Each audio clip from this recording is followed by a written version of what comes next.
And it's even tougher now because of the globality of the businesses you're all going to deal in.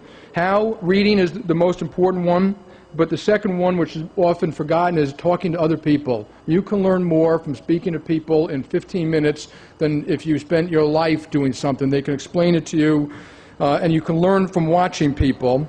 You also are going to learn by, I'm going to call it imitation, but by watching other very good people and how they operate in difficult circumstances. I learned a lot of things what not to do and a lot of what to do by watching other people. Number two, building your brand. It's a Harvard Business School way to put it, but let me put it a slightly different way. There is already a book on you. That book is already being written.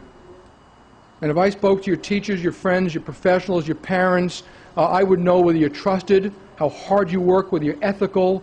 I would know so much about you, you'd be shocked. I don't even have to meet you. So that book is already growing. You write the book you want the way to be written. You actually have that choice, and you can do it as you want now. Don't let others write it. And when you get caught in situations that you're uncomfortable, I remember I worked at a company not far from here, and I remember I was asked to do something I didn't want to do. I'm not telling you all to take this advice. You can always quit. It's your responsibility whether you accept to do something or not, and it will be in that book written on you.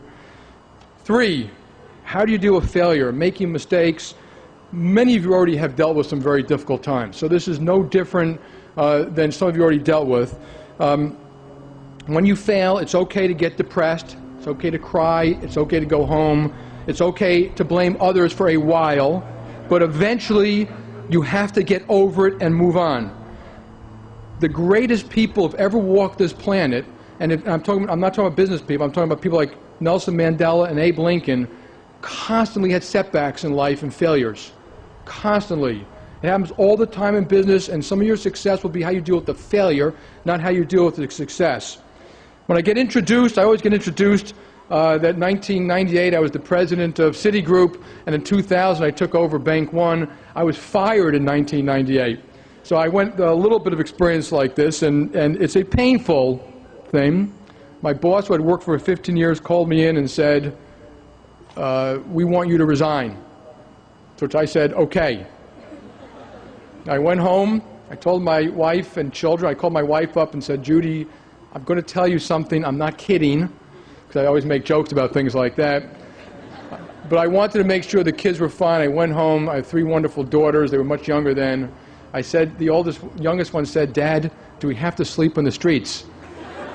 I said, no, hon, we're okay. The middle one, who just graduated Barnard, said, Dad, can I still go to college? I said, yes, dear, you can. And I knew things were fine when the oldest one, who was going to Harvard Business School, said, Dad, can I have that little cell phone you have? You won't be needing it.